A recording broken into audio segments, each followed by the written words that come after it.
The most electric moment in March Madness 2026 wasn't the buzzer beater. It was what happened immediately after. Coach Hurley attacked a referee, a forehead-to-forehead confrontation that the entire internet saw and couldn't agree on. Was it an attack, a celebration, or something that reveals everything about one of the most complicated men in sports? The moment that broke the internet.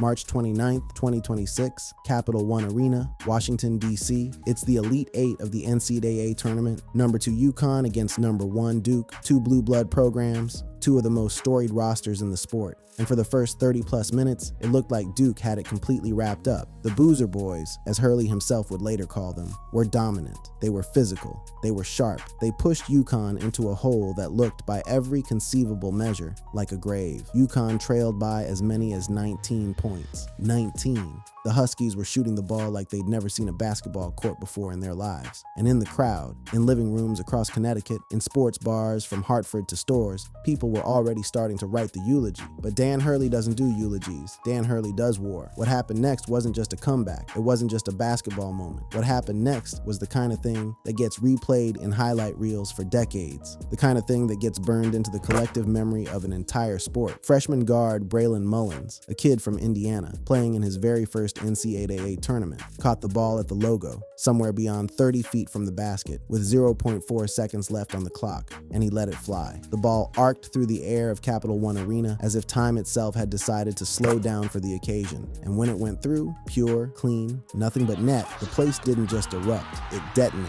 UConn won 73-72. The Huskies were going to the Final Four, and Dan Hurley, jacket half on, running on pure adrenaline and 20 years of compressed, barely contained competitive fire, completely lost his mind. And that is exactly when the cameras caught something that the entire internet would spend the next 72 hours arguing about. In the chaos that followed Mullins' shot, the kind of chaos where grown men are crying, and freshmen are screaming, and 40-year-old assistant coaches are bear-hugging complete strangers, Dan. Hurley was moving along the sideline like a man possessed, jacket slipping off one shoulder, eyes wide, that look on his face that UConn fans have a specific name for. They call it the serial killer look. And then, suddenly, he turns and goes forehead to forehead with referee Roger Ayers for just a split second. Brief, intense, intimate in the way that 2 people standing nose to nose in a deafening arena always looks intimate, even when it isn't. Cameras caught it, phones captured it, and within hours, it was everywhere. Dan Hurley headbutts ref. Dan Hurley attacks official. Why wasn't he ejected? The headlines were flying. The takes were hotter than the arena itself. And the views on YouTube, TikTok, Instagram, X, everywhere were stacking up by the millions. Now here's where it gets interesting, because if you actually watch the clip, and by this point, roughly half the internet has, what you're seeing is not quite what the headlines are telling you. Roger Ayers is not just any official. He is a veteran, a deeply respected one, a man who had officiated 7 Final Fours before this game, who has seen more high-pressure moments on a basketball court than most coaches will see in a lifetime. He is not a man who rattles easily, and when ESPN's Seth Greenberg tracked him down to get his account of the viral forehead moment, Ayers' response was about as anticlimactic as it gets. Absolutely nothing. He told Greenberg he literally had no idea what the question was even about when first asked, had to be filled in on the online buzz before he even registered why someone was calling it a controversy. Nothing happened. They were celebrating. That was the whole story, as far as Roger Ayers was concerned. And Hurley's version isn't far off. He talked about it on the Triple Option podcast shortly after, and what he described was a moment born entirely of miscommunication and ear-splitting noise. He and Ayers, it turns out, have a genuinely warm working relationship. They joke during games. They talk during timeouts. And in the deafening roar that followed Mullins' shot, Hurley thought Ayers was coming over to celebrate, to chest bump, to share the moment. Ayers was actually just trying to relay the official clock time, 0.3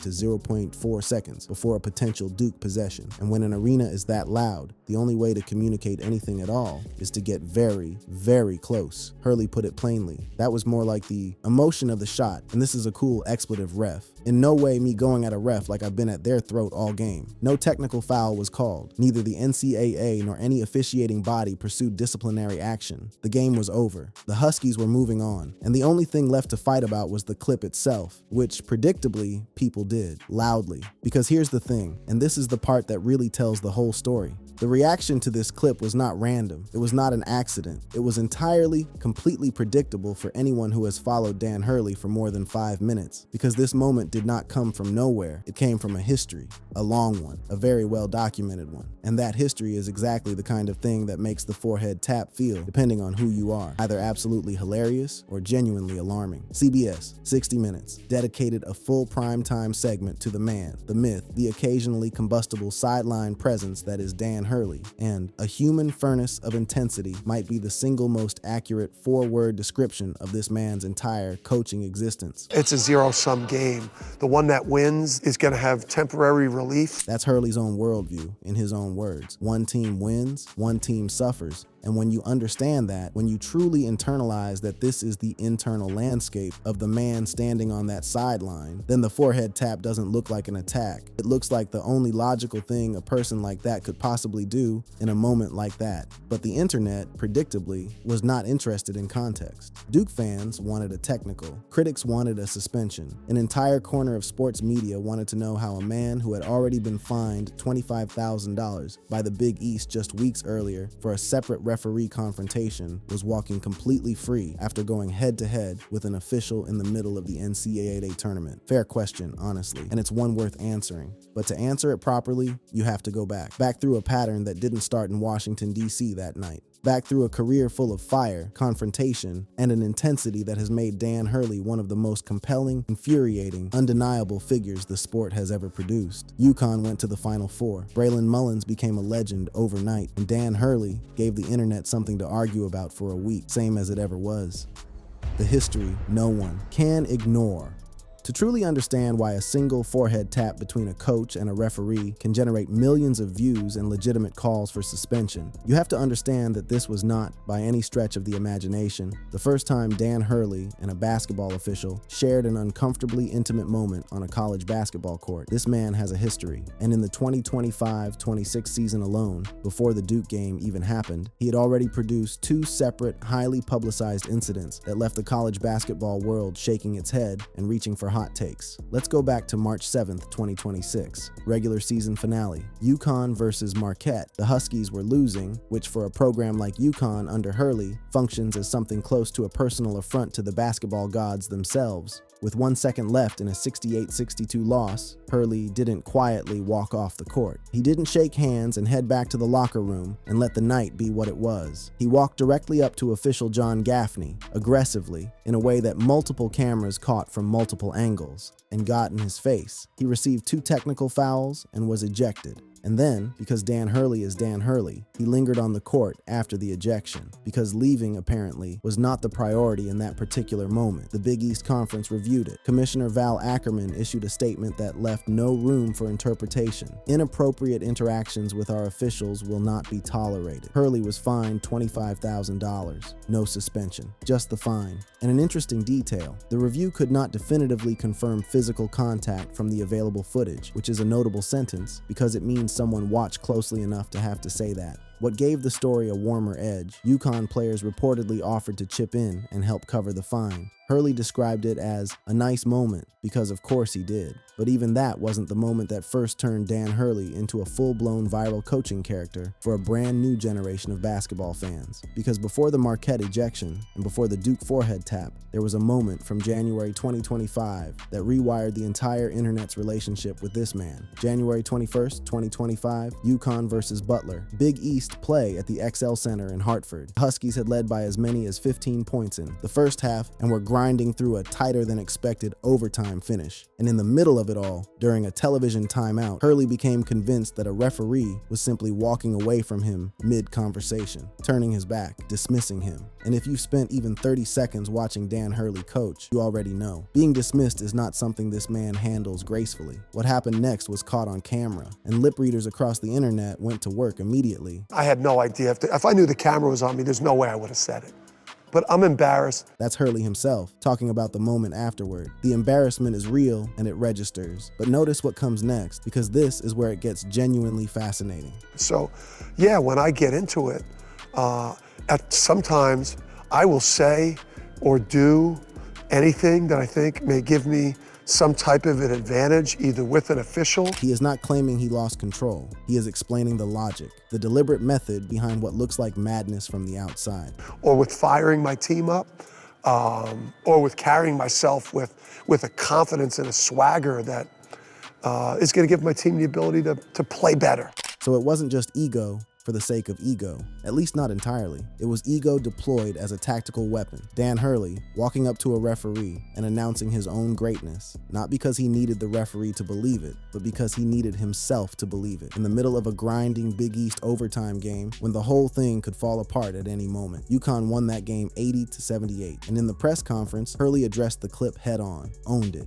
then pushed back on what he believed was a double standard and how cameras follow certain coaches on certain sidelines. I just wish they'd put the camera on the other coach more. He believed other coaches were just as demonstrative, just far less scrutinized. And then he said something that stuck. I've created this for myself. I'm not the victim. Self-aware, unapologetic, honest in a way that makes you want to root for the guy even while you're slowly shaking your head at him. But if the Butler game was the moment that turned him into a meme, it was the Maui Invitational that turned him into a full-on character study. November 25th, 2024. UConn, ranked number 2 in the nation, 4-0, fresh off back-to-back national championships, riding a 17-game winning streak against Memphis in Hawaii. It should have been a showcase, a chance for a great program to announce itself to a new season. Instead, it became one of the most chaotic, emotionally draining, absolutely riveting games of the entire college basketball year. Memphis had led by 13 in regulation. UConn mounted a furious late comeback. Solo Ball hit a buzzer beater to force overtime, and overtime brought a shoving match between multiple players, offsetting technicals, and a defending champion team that was fighting for its life on every single possession. And then came the call. With the score tied at 92-92 and 40.3 seconds remaining, UConn's Liam McNeely was whistled for an over-the-back offensive foul while going for a rebound. Hurley was convinced, vehemently, publicly, loudly, that it was the wrong call, that McNeely had won that ball cleanly, that Memphis made a half-ass effort to establish position. And then came the reaction, the one that the entire internet got to watch in real time.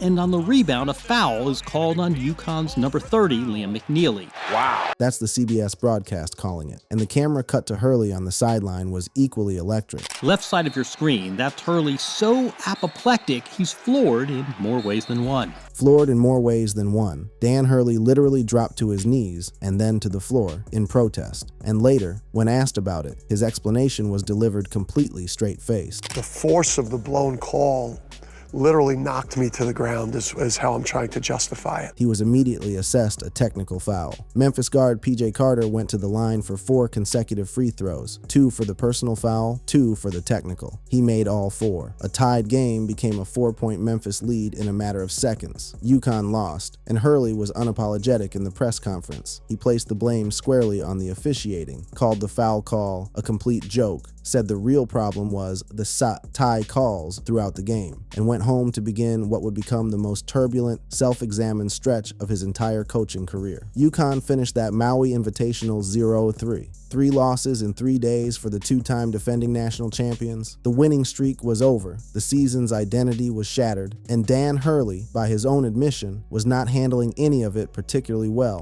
UConn steadied to win 8 straight after Maui, but this season has been riddled with inexplicable lapses. The season steadied, but the scars from Maui, and what Hurley later admitted were deep failures of leadership and ego, didn't disappear. They just went underground, and they would resurface in different forms for the rest of the year. Because here's the thing about Dan Hurley. The referee moments, as wild as they are actually the surface story. Underneath all the forehead taps and courtside meltdowns and $25,000 fines, there is something far more complex going on. Something that, once you understand it, makes all the noise make complete sense.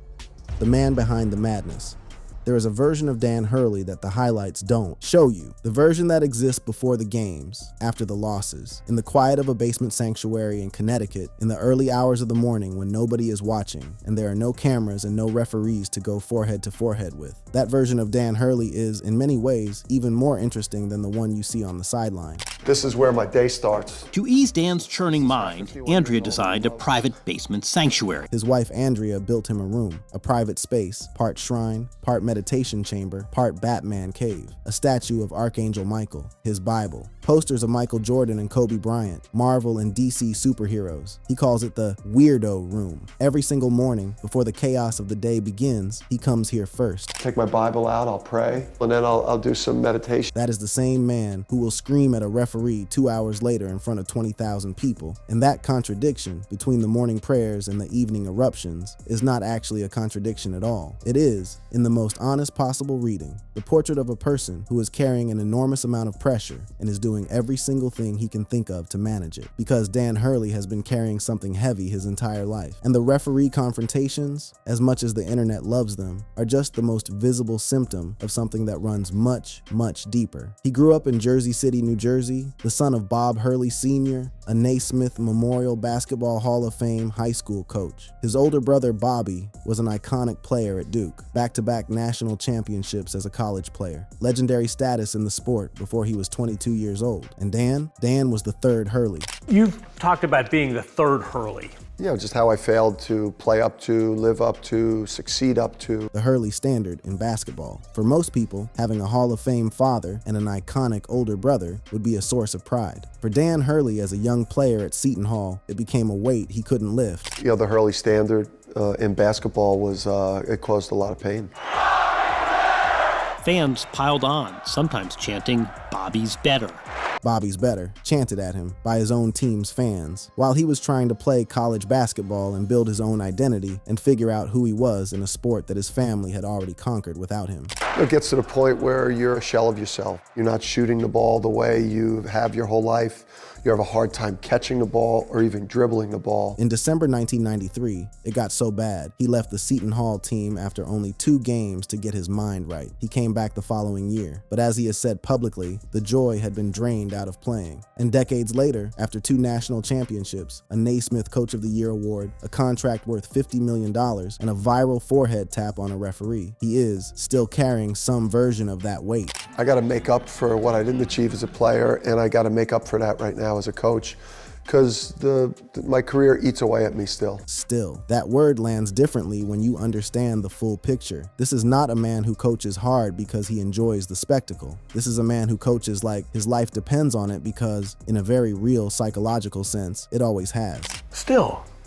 It bothers me. If I see a picture of myself with the Seton Hall uniform or a clip, there's an embarrassment about how that went. And so every game becomes a reckoning. Every loss becomes evidence. Every blown call by a referee becomes, in the heat of the moment, something larger than it actually is. A threat to the entire narrative he is trying to write about himself and his family name. That context doesn't excuse the behavior. Hurley himself would be the first to tell you that, but it explains it in a way that no highlight clip ever can. He wrote about all of this, the struggles, the anxiety, the pressure, the path from Jersey City to stores, in his book, Never Stop. And when he talked about it publicly, the honesty was almost uncomfortable in its completeness. Yeah, I think, for me it was important to do something that was going to actually help people. He didn't want to write a championship memoir. He wanted to write something useful, something for the people who are struggling, personally, professionally, in their families, the way he struggled. So, for me, I think there's a lot of people in the world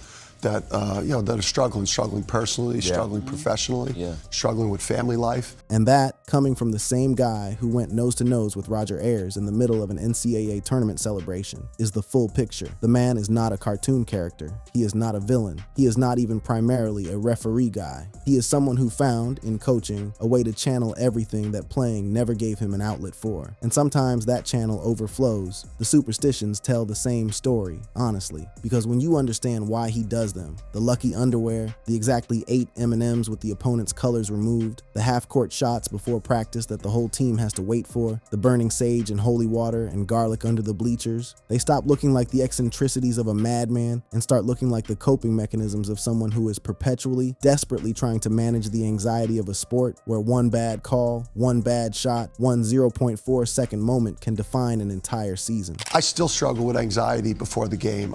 Night before a game is really tough to sleep.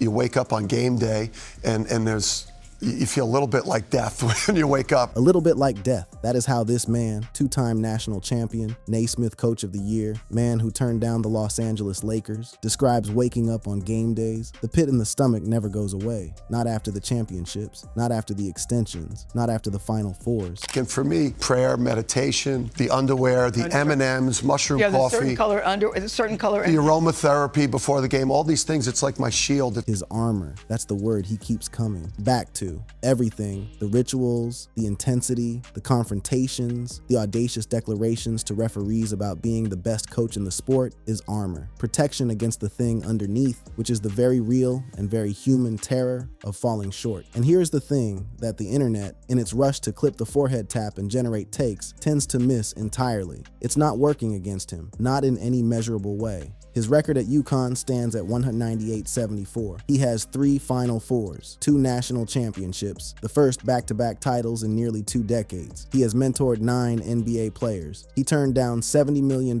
from the Los Angeles Lakers to stay in Connecticut and keep coaching college kids. 3rd Final Four in 4 seasons. That is not the resume of a man whose intensity is hurting his program. That is the resume of a man whose intensity might actually be the engine of the entire operation. And Hurley knows it, even when he's acknowledging the parts of it that go too far. But then I also think it's my superpower, and that my team's really... Superpower. That's the word. Not flaw, not liability, superpower. And when you watch the comeback against Duke, when you watch a team claw back 19 points against a #1 seed in the Elite 8 because they refused to quit, it's very hard to argue with him. Fire! Fire! Try to make a play on the twin! Try to get the end! That's Hurley the morning after on ESPN's Get Up. Still fried, still processing, but already the version of himself that he wants to be. Thoughtful, specific, generous toward his opponent, proud of his team without being dismissive of what they went through, never stopped competing. That phrase, in the context of everything else you now know about this man, is not just a coaching cliche. It is the autobiography of Dan Hurley in 4 words. He fought as a kid trying to escape his brother's shadow. He clawed through a playing career that fell apart under the weight of expectation. He competed at Wagner, at Rhode Island, at UConn, at every level of this sport, always with something to prove to somebody, and increasingly, most of all, to himself. And yes, sometimes that fight spills over in ways that the rulebook doesn't love. Sometimes it looks like a forehead against a referee's forehead in a deafening arena at the end of the greatest shot of this year's tournament. Sometimes it sounds like a grown man announcing his own greatness to an official during a regular season timeout. Sometimes it ends with a $25,000 fine and a conference, commissioner issuing a formal statement. But it also ends with banners and Final Fours and a kid from Indiana draining a 30-foot buzzer beater to send a program back to the promised land one more time. The footage went viral. The debate raged. The takes were hot and loud and occasionally very funny. And Dan Hurley, armor on, anxiety churning, basketball gods appeased with garlic and holy water and exactly 8 M&Ms, kept coaching. Because that's all he's ever really known how to do. Love this video? Click on this card for more.